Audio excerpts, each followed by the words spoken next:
This is the Quiet Land podcast, and today I'm speaking with Kimberley, who moved to Finland from the United States and is a mother of two. She holds a Master's of Education, built an international career across education and global programs, and had previously lived in Finland as Rotary exchange student in 1999 to 2000. Yet her story reflects on how expectations of equality can collide with lived experience.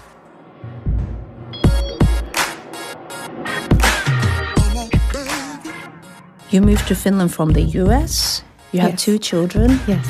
Age, was it now 6 and 7? Or 5 and 6, sorry. 5 and 6. 5 and 6, yes. And before coming to Finland, you actually had a very international career. Yes. Right. Yes, I did. Yes. Mm-hmm. So for our listeners who don't know you yet, Kimberley, tell us, who was this Kimberley who has just arrived in Finland? And what were your expectations for Finland? Oh, I was so excited to be back. For context, I had been here as an exchange student for a year through the Rotary Club in 99 and 2000 for that school year. That was quite early already, like you had experience of Finland and being here. Yes. I was a high schooler. I left New York at 15 years old, 2 weeks shy of turning 16, came to Finland, had my 16th birthday, which is a big deal. Yeah, back sweet home. 16. Mm-hmm. And just really got to be independent, even more independent than New York really lets us be, but also in this global sense and really learning from other students and other countries' backgrounds and perspectives. From there, when I returned to the States, I got really interested in language. And language, It wasn't language modeling back then. It was more about statistical language. And I wanted to study linguistics as well as business relations, like international business relations as well as linguistics. And I was having trouble finding a program. So I went with Spanish. I went into linguistics from that angle. And I was very interested in kind of dialect and nuances along the border. And that brought me into my first role when there was an economic crisis, kind of downturn, if you will, already in 2007. And I thought, okay, if I'm going to get anywhere, I need to really think about my career. And in the States, we're not as such planners as I've come to be in Finland. Yes. And not all of us, at least. And so I went into teaching because it was an opportunity to start the career as well as start my master's. So I did a master's of education while teaching. And I realized there were so many cross-border. When I say cross-border, I was down on the Arizona and Mexico border areas. And there was so much that I saw that could be good for transformational change. And I felt this big sense of inequality. And I thought, well, if education is the great equalizer, kind of like what I experienced in Finland, then we should do things maybe differently. And I realized that in speaking up, I was making others uncomfortable. So I thought, well, where's the place to go that this isn't uncomfortable? And that led me to, leaving elementary school and working with middle school. I was then middle school. I then went to high school. Then I was realizing that, okay, if we really want change, it needs to be with the Department of Education, not with the schools themselves. And so I went on to teaching at the university, and my supervisor, or the kind of president of our team, we had this global incubator called Global Launch at ASU, at Arizona State University. And there was a project with 100,000 Strong in the Americas, an initiative that President Nieto from Mexico and President Barack Obama from the United States had put together to strengthen educational action and outcomes for the sake of commercialization and business growth. And it was actually really impactful to see how that operated. And since then, I was like, okay, well, I want to do something that's going to be impact. And at the same time, I was taking side contracts for interpretation, like live simultaneous interpretation for corporate work on the electric grid systems engineering. So you wanted to make impact in education. And was that the reason that brought you to Finland in the end? It was not. The reason that brought me to Finland was love. Yes. It was my now husband and I, we had dated back when I was in Finland all those years ago, and we met serendipitously. I was returning to Finland for a ski vacation in the winter, and neither of us, we're adults, so we neither of us had children, and we didn't have a relationship, and we thought, well, maybe we have some unfinished business. Yes. So yeah, 4 months later, I made the move to Finland permanently. And I think I was already pregnant like 2 days later. Yeah. We were unconventional. That's great. But it happens how it happens. We then realized we needed to get married, or the 90 days fiancé time loop would be up. Yes. So we jumped to the maistraatti and got married. Maistraatti. Great. Yeah, I love that. So you came to Finland for love, and then you started building your career here, right? Yes. Yes, and that's when I encountered unexpected barriers, and I wondered, where is this loving Finland that I had been such a fan of? I mean, I would paint my nails with the Finnish flag. I had a Finnish pendant of the shape of the country of Finland that I wore on a gold chain that was gifted to me. And I thought, okay, this should be easy. Like, I did this before. I should be able to do it again. Because that was your experience previously of Finland. So it wasn't just by, that somebody has done a great marketing about Finland, that this is a great country, but you actually experienced it previously. Yes. And then I remember from our initial, conversation, it turned out to be quite different from what you expected, right? Yes. Yes. Can you take us to one specific moment in Finland when you realized that, you had all this background in, a very international career, you traveled around and all that. When did you realize that your background and experience didn't translate into access the way you would have expected, maybe? I think through the lack of job interviews. I was applying to jobs that were well suited for me, that I could drive forward. No need to reinvent the wheel or anything, but I could really support the work that was already carried out and carry on a project. And, if need be, I also had the mindset that I could also create. And if they were interested, they being whoever the employers were, they could see that, okay, here's an idea. Do we take it or not? So I was very flexible in that way. And then I found out how rigid I was in a very unexpected way. And I wasn't willing to back down. Tell me more about that. I think in some ways I also created my own barriers because I was so tough and so sisu. I had so much sisu that I was like, no way, not happening, not fair. Finn can have it, I can have it. And I didn't see myself as different or separate or... So you actually felt that there was maybe something that you were treated differently? I was spit on. I mean, I had just found out we were pregnant with our third baby. Yeah. I was so excited. I was in the forest. I had my other two very young children. I mean, we were talking 1.5 years, newborn. Yeah. Maybe not newborn. Maybe, I can't remember the timeline. Maybe we were like 2.5 in a year, and then I'm finding out I'm pregnant again. And I called home to my sister. I'm on a video call with my sister, like one of the most important people in my life. And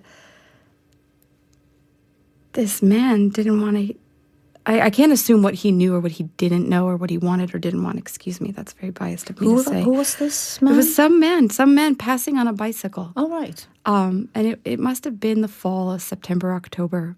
And because it was a cool night. I needed my coat, but it wasn't winter. And I was pushing the buggy with the two children and just trying to relax them before bedtime, but also take the chance that the hours would line up back home and talk to my sister. And I just remember being elated to share the news that we had made it so far. We could share that we're pregnant. This was so wonderful. And this man just, the most disgusting, guttural noise you could hear, and he just let it out, and I moved out of the way, and it landed on my shoulder. And I remember going home, like, feeling disgusting. And there had been other things. I had been grabbed. A man tried to grab me broad daylight, like 1 p.m. I was going to meet a friend for lunch during the summertime, or summer months, like August. And I was like, what the heck? And I remember my husband asking, like, oh, is it a pakkolainen? And I'm like, excuse me? Like, he thought his mind went immediately to refugee. And I'm like, it was your own kind. Like, I remember being frustrated in that. And I think that I also had the frustrations in the relationship at that point because my husband was also being confronted with his own country and his own country's kind of, if we're in a fishbowl, for example, a cultural fishbowl, he was kind of all of a sudden being aware of his own water.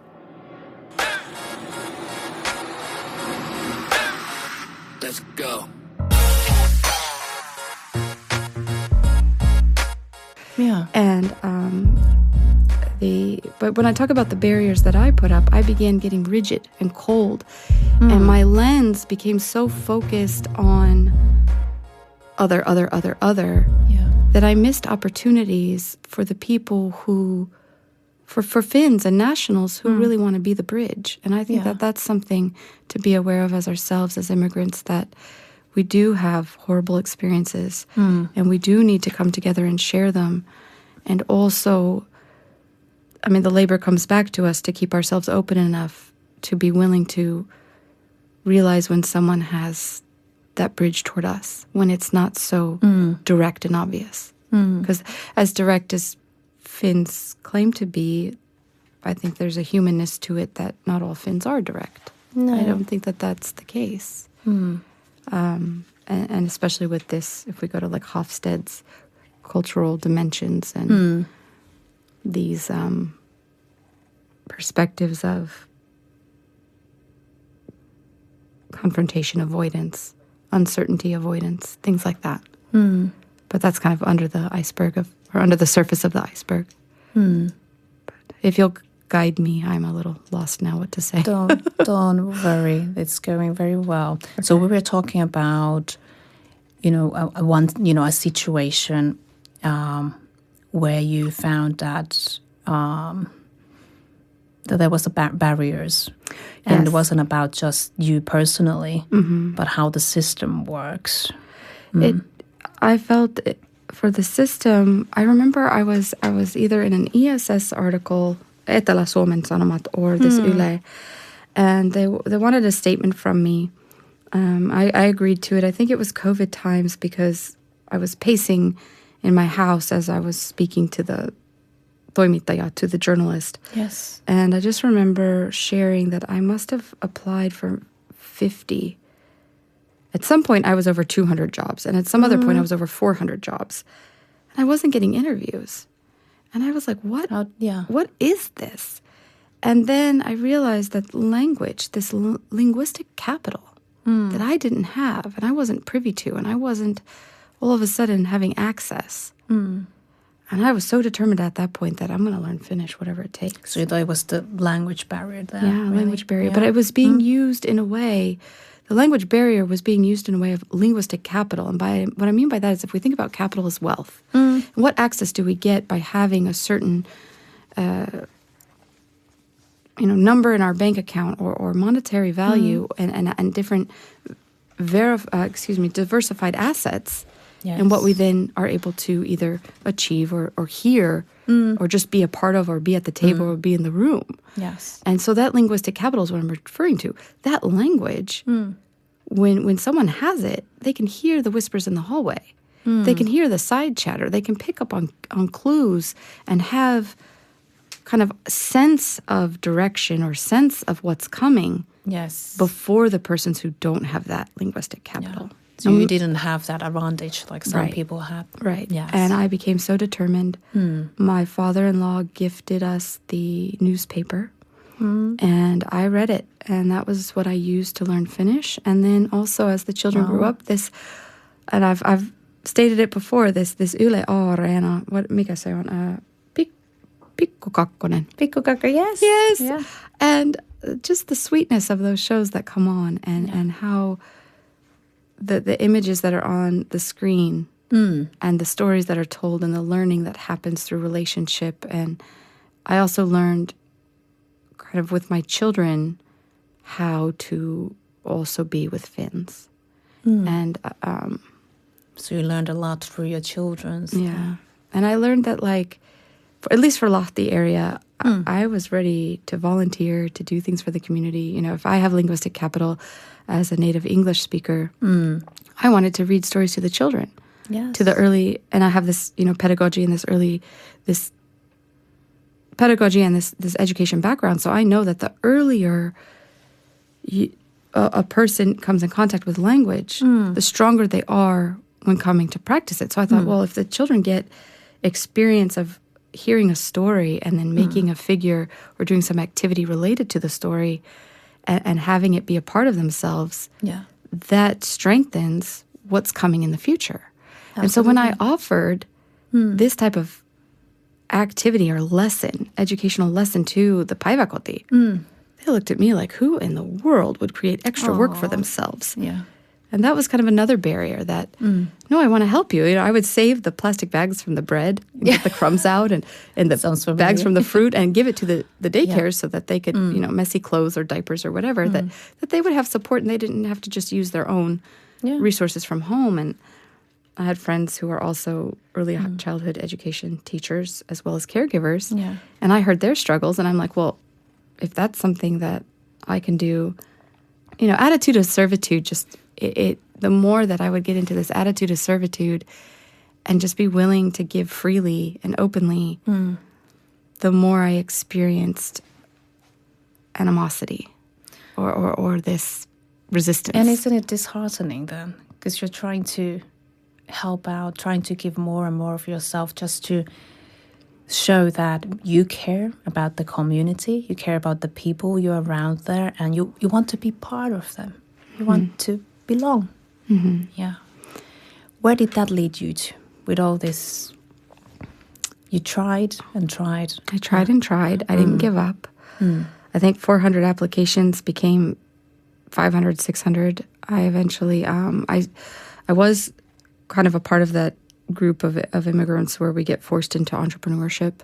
Either that or we get forced into becoming a cleaner or a caregiver, even if it's not like our convocation. Yes. Yeah. It could even be hoivahoitaja. Yeah. The bedpan cleaners and the bed cleaners and people who are mopping up, the bio or bodily fluid messes in the hospitals and things. Yeah. And old person buildings or homes. Can I stay in that one? Because that's really interesting, because this seems to be something that we hear again and again throughout. Even my guests in this podcast have said the same things, that they are offered this exactly the same jobs, that, hey, this is where we need people, basically. Yeah. Did you say anything at that point to the office or the career advisors that, hey, actually I have done different things. I have this international career, or even, just that you have the education background, pedagogy. I shared that, and at the time I had this really, I don't know if I'm allowed to use names or not, but she was she was like a breath of fresh air. I can say her first name maybe. Yeah, first name. Her name was Outi, and she had lived abroad for many years and returned to Finland, and she just looked at me and she goes, whatever happens, just don't lose that energy. We need people like you. And that stayed with me. And there's been many other people along my path to also support me, and their words stay with me as well. And I'm just going back to Outi for that moment, because while at the TE office, their system wasn't even set up for someone who had a career path like mine or an education path. And so we were trying to twist and turn and find ways that we could maybe spin my experience into these fitting into their tracks that they had. Yeah. Yes. And I remember how difficult that was. And I was like, yeah, but that's not everything. And you couldn't choose at that time more than one. Yeah. You just couldn't. And I remember saying that, as much as I know there is a need for caregivers, like we're having an aging population, we also have out-migration in Finland. These are very real matters.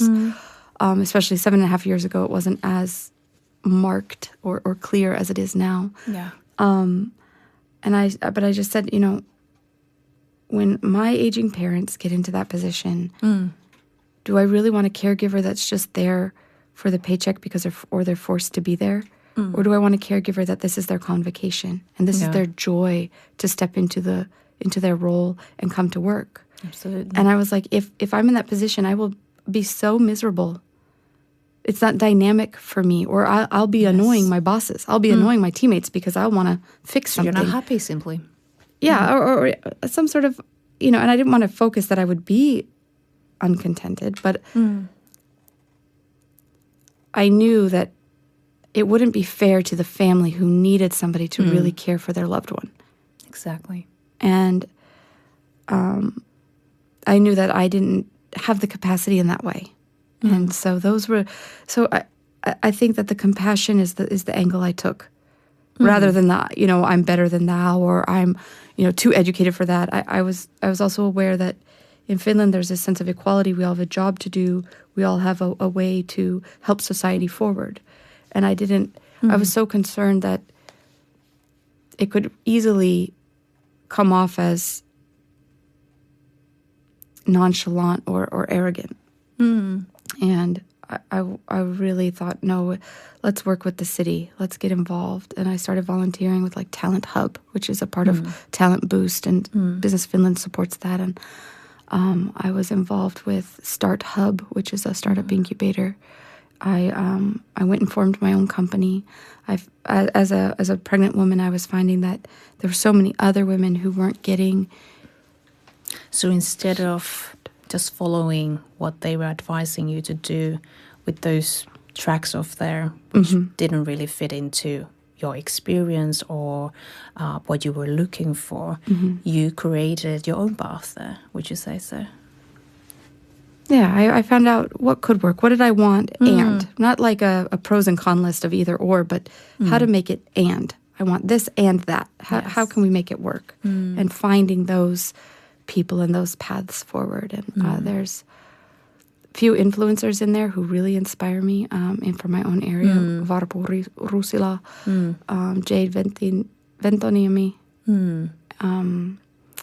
And just the way, Varpo comes up and just says, let them just keep going forward. Yeah. And Jade said, what if it's meant to be hard? What if you're supposed to do hard things? Yeah. And those voices are with me. There's another lady who is a marketer, and she believes so powerfully in storytelling. She's with Flow Computing. Her name is Angela. And just, she's like an old soul. She's young, but her wisdom is like beyond her years. Sometimes I wonder like if she's like an old tree that just has all this experience. If you understand the tree reference. All the wisdom. The wisdom, yeah. Yes. So, Up until this point, Kimberley's story sounds like alignment. Strong education, international experience, even prior connection to Finland. But what she's about to describe isn't about qualifications. It's about fit and how culture can quietly reshape who feels included. So after these experiences, and if you, go back a little bit again, what was one assumption you had about working or integrating in Finland that it proved wrong in the end? I thought sharing.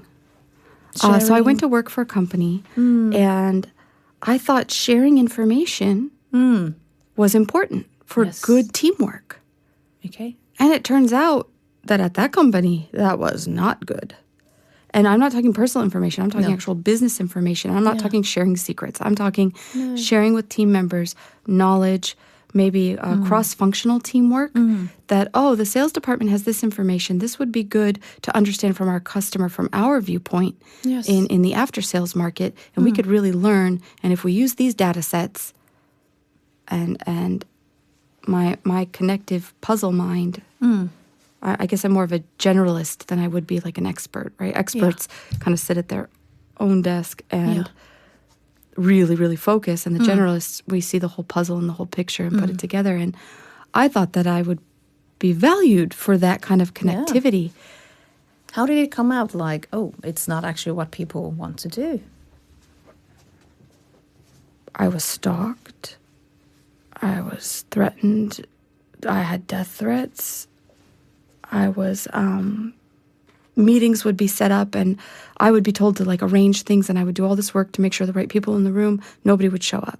It was like psychological games, like japes. I actually, at one point I was so scrutinized, so investigated and watched that I felt like, am I actually in? I was coming from the perspective to share, hey, look at what a great company I'm working for. Look at this company. It's open to internationals. But really, when you got into the company, if you didn't have that linguistic capital that I referred to earlier, you weren't anything. And so many of us internationals who had come into the company also left. And so while the company was large and grew internationally, the ways of working were strictly Finnish, and the ways of thinking were strictly Finnish. Do you think if you did speak Finnish fluently, would that have changed the whole situation? Or was there something else maybe also? I think in this case there was something else. I think that it was very linear thinking and going from a static way of thinking where it's just very linear to a dynamic way of thinking, which is more like matrixed, are two different, very distinct ways of working. And I think that, I remember one time there was a customer and they had mentioned lawsuit and there were these things going on. And I thought, well, gosh, if you're visiting the headquarters, how easy it would be just to get, authentication lists going and simple things that if you just talk with the back-end developers and we can figure out how to make this right for you. And as an after-sales engineer, this is crucial to the customer. Let's make it possible. Let's find out what your real needs are. You're here for your needs to be met. Yes. And I was told that, how dare you interrupt? How dare you bring somebody who's not in our department to a department meeting in that way, like with the customer? And I was like, oh, gosh, they had the answer. They could give it directly. It would give trust and build trust with the customer and back them away from the lawsuit because they'd be getting their answers. And were you listened to at all? From my perspective, they just weren't being listened to. And it was told, well, we can't do everything. I was like, but you can do something. And when, so 3 months into the role, when I was being stalked, and I was just, when the supervisor showed up and was blowing smoke in my face, I just trembled. I remember I urinated. I was so scared. He was so close to me, standing over me. And it felt very violent what he was saying, that he would end me, end my career, take away my vitality. I would have nothing. I was a foreigner, not to be trusted. Something about a foreigner not to be trusted. Somehow he brought that in, that I was so he kind actually of dirty. said that something that that I was stealing money background. from the company. And serious accusation. Very serious accusations. And he would go to HR and he would make sure I was done for. And then it turned out he never did go to HR. And he called me back and said, oh, I really, he's like, yeah, I didn't call HR. And I was like, well, why not? Well, I saw you weren't actually clocked in. Can I just ask you, it sounds like, right from the start, when you started the job, it's been a horrendous experience there. For there it was, and immediately I started looking for another job. Yeah. How did it affect you mentally, if I can ask? Oh, it was like that thing again where Sisu came into play, and it was like, if only I could find a way to let him know that I'm on his team, show him that I can make the teamwork work and he can shine. And I felt like there was a sense of abusiveness there, and I thought, okay, I've been here before, I can do it again. There's a certain way to speak to that kind of mentality, that as long as they're shining, everything else will be smooth, and then try to create that buffer or kind of like umbrella, so then I could actually sneak away and look for another job. And I got, did I get, there's a lady named Aura, and she's just like exactly as her name, and just bright and she's sunshine, just personified. And she really helped me see my self-worth. I had lost 3 liters of hair. I started collecting evidence of what was happening to me, and I have this 3-liter bag that just looks like a pillow. So it really affected you physically, mentally, emotionally. And I had two little guys at home, 2.5 and just turned 4. They're about a year and a half apart. And I needed to be there for them. And of course, I wasn't sleeping. And so when finally the interviews were coming for this next job, Yeah. I was increasing my salary by, what was it, 65% increase on my salary. Yeah. I went into leadership position, management, having a team, helping out a team, learning more deeply that, I wanted to make sure that I wasn't bringing the trauma from that job, that job into the next one. And I chose to trust my VP, my vice president, and I shared quite extensively, like I am now, to say, look, there is this baggage. I'm aware of it. I'm dealing with it. But I need you to know that if something comes up, I want feedback. Yes. I don't want this to affect the team. I want to build up and give, value to the team members and support them in their work. Yeah.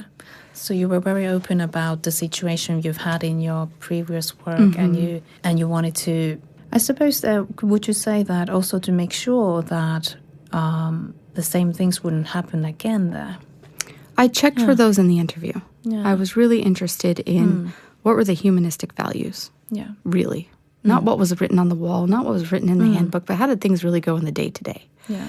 And I remember there was a kind of a last call celebration, and they said, "Hey, would you come to Helsinki, have a few beers with us?" And I thought, well, I could pop by. And one of the engineers was just like, I've never in my life experienced a Finn buying a drink in a bar for me or for somebody else ever. Like, you buy your own drinks, and I'm not even like a big drinker. Like I'm not, and this, like, it's not like my weekend thing or anything. And so the fact that he bought me, not only did he buy me a beer, he bought me a shot, and he just gave me a big old squeeze, like put his arm to, like on a side hug, and was like, "To the best effing boss ever." And, and to have What that a change. Yeah. From what it was Really. to where you've got then. Yeah. It's brilliant. And then I was like, oh, I just need to look for this. All of a sudden, it broke down my own barrier of what is possible to be in Finland. And I realized where I was putting up my own walls. Yes. And once those came down, it was like, oh, well, now the stars are the limit. All of a sudden, it wasn't as heavy. And I guess, you got your I'm energy human. back. Yeah. I'm human, and there's some external validation there, definitely.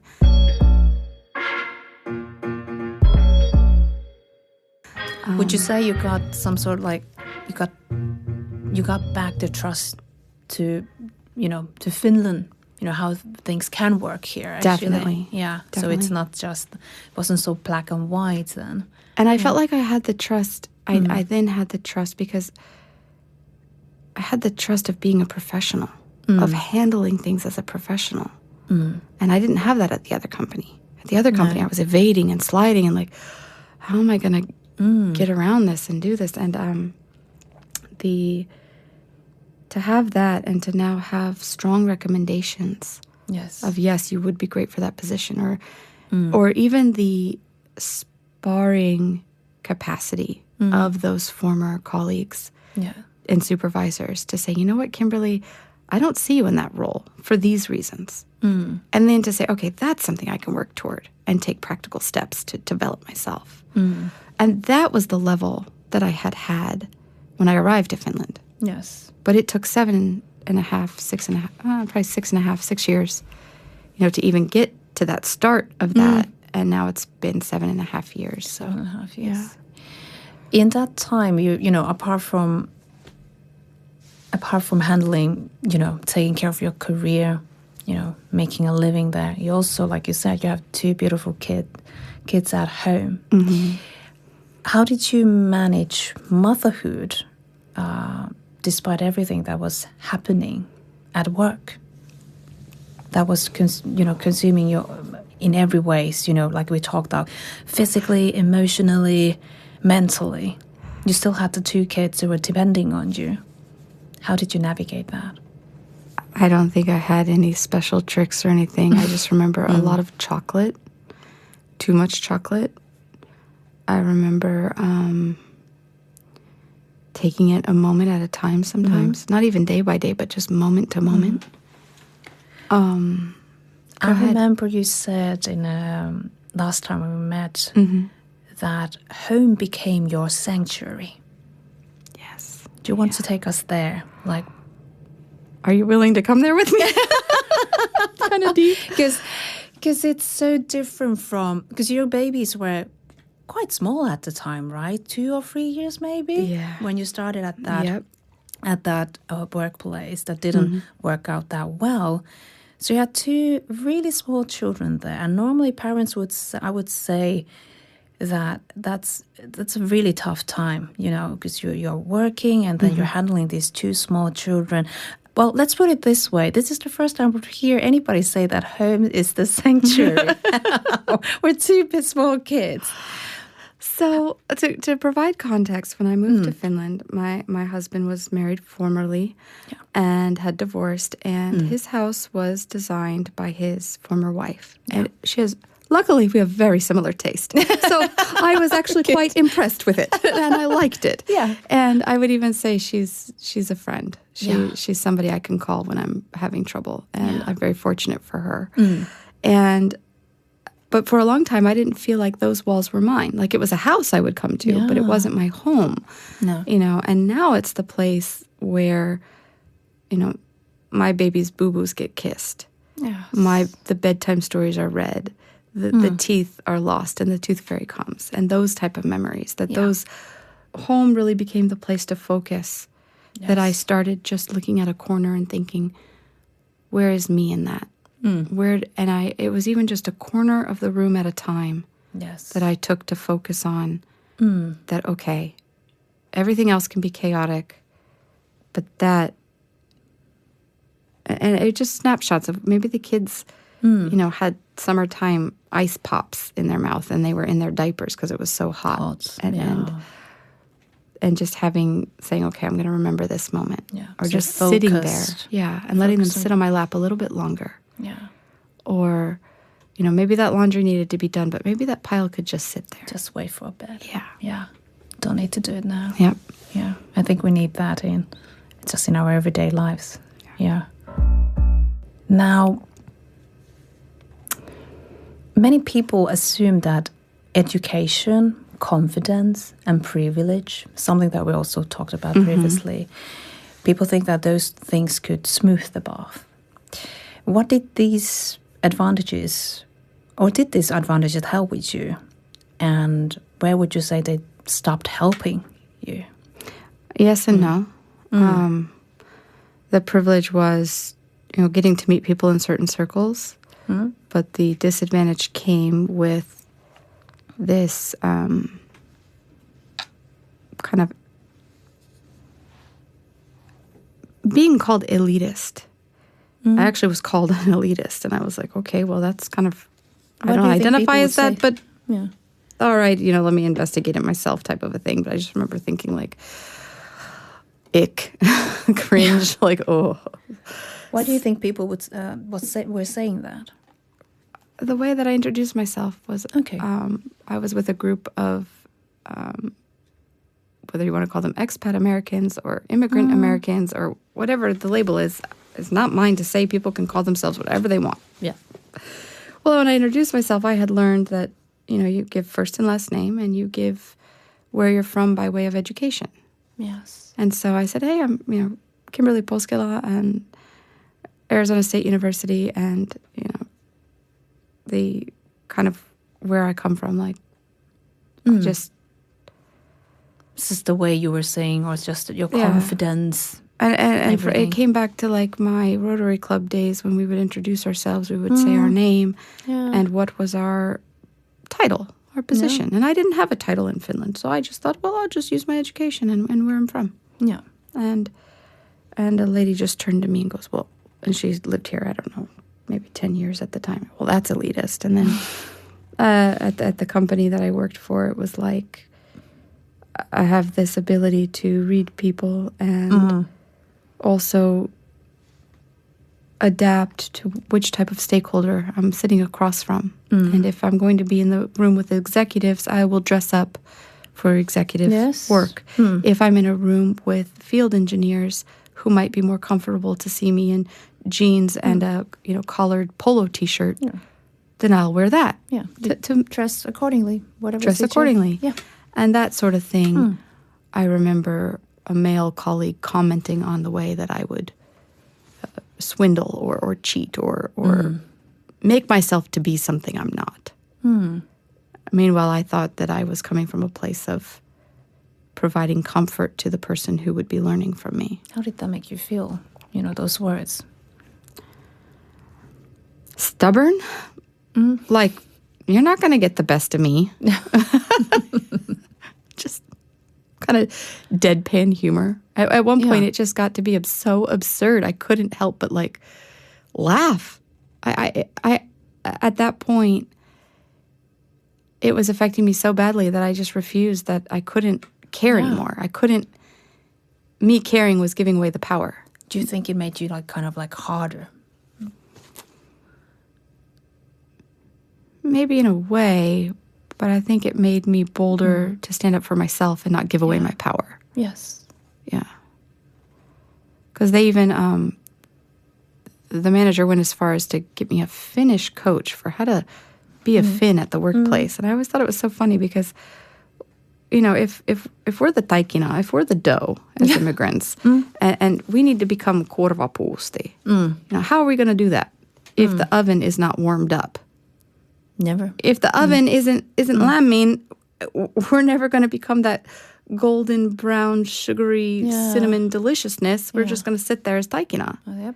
And so to me, the Finnish workplace, whatever we walk into, whether it's the hospitals, the, neuvola, these child care centers, the daycares, the grocery stores, if Finland really wants, and I'm talking like core Finnish national persons, if they really are so, in jaksa with us immigrants, well, the more lämmin your oven is, the more quickly we can become korvapuusti. The more quickly and smoothly we can become like you.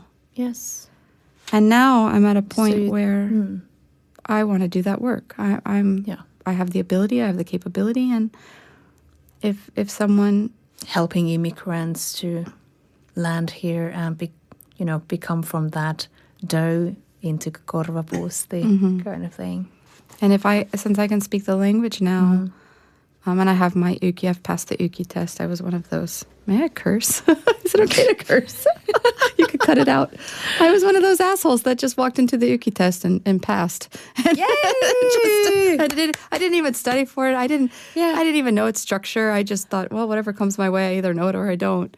Yeah. And I passed flying colors, and I'm now at the C1 level. And, a lot of people would be jealous of that. And I'm just well, just take the attitude that the Finnish language is very logical. Yeah. And I've noticed also, again, with linguistic capital, I've noticed that nationals tend to lean on, well, our language is so difficult. But again, I think that's a way to keep people from being able to access their culture, and it keeps them we're really Finnish. Yeah. But if you take the approach that, no, this language is actually quite mathematical, quite logical, and if you can just learn the formula, it's as simple as a math problem. Yeah. It's kind of like if you approach it that, this is so difficult, I'm never going to learn it, you're never going to learn it, right? Because you don't even provide the possibility of anything else but that. Exactly. Yeah. Let's go. Now, I've got one question that I ask all of my podcast guests. Okay. So, it's your turn now. Okay. When you look back, what's the one belief about motherhood or work that you have quietly let go over the years? Say that again. One quality of motherhood, or one belief. One belief about motherhood or work. You can choose whichever you want to tell us about. One belief that you've let go of. That's a very good question. Yeah, over time, or maybe it doesn't have to be over time. Maybe you just dropped it at some point that, this is not working or something. I think being with young children who can't yet communicate all their desires and needs, and they cry and you have to figure out, and having compassion toward those little people created a sense of having compassion toward the adults in the room, and kind of listening for their need and looking beyond just what's there. So I think I've let go of, at least I feel like I've let go of those, I'm going to label them as kind of jealous reactions. That, I'll find another way to kind of bring the calmness. I think I mentioned it at the end. Like I came into a place of, I'm a solutions person. I like to fix things. I like to develop things. And letting go of the need to fix things. Yeah. Sometimes the bicycle just needs air in the tires. It doesn't need a complete tire change. Yeah. So I think using intuition to know when to fill it with air and when to change out the tire. So I don't know if I've really let go of something, but just kind of shifted the perspective. I think if priorities change, being able to find the value of, for me, home is the sanctuary. Yeah. I think letting go of these kind of expectations. Like I had really big aspirations for my own career, and then letting that just be okay for a while, that I don't have to do it right now, even though I feel the pressure. I think having compassion toward myself, that I don't have to have all the answers. It's okay to move on intuition and emotional intelligence. Yeah. It's okay to get loud. Like I think of J-Lo's song, Let's Get Loud. And I'm like, I know we're in Finland, but I also tend to think of things as improv, stand-up, and cartoon. So I'll have a lot of visual references or metaphorical references. And I realize that Finns don't connect that way. Like better just be dry and straightforward. So I've let go of part of my personality. But I did try for a friend's 40th birthday. I did in Finnish. I did a stand-up improv comedy for him. Amazing. Yeah, it was like on the fly. I was like, hey, I got a speech for you, and I just did it as was that something a you've roast. done in back in US or Yeah, that was a part of my lifestyle in the US, was being a part of these open mic nights. Gosh, there's still so much we don't know about you, Kimberley. I mean, Thanks. I have to say at this point, thank you Thank so you. much for joining me this morning and allowing me to share your story with our listeners. And thank you for putting yourself out here, being vulnerable, and trusting me. Yeah. I want to thank you also for the space to be vulnerable, and to hold that space, to be willing to listen. And I really hope that if any listeners are out there and mamas and feeling dejected, rejected, scared, you are worth it. You are valuable. And it is okay to cry.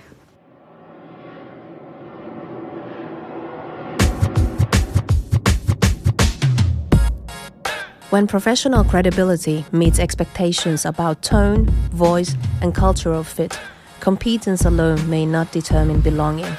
If some voices are encouraged to soften in order to stay, what does that reveal about the space we describe as equal?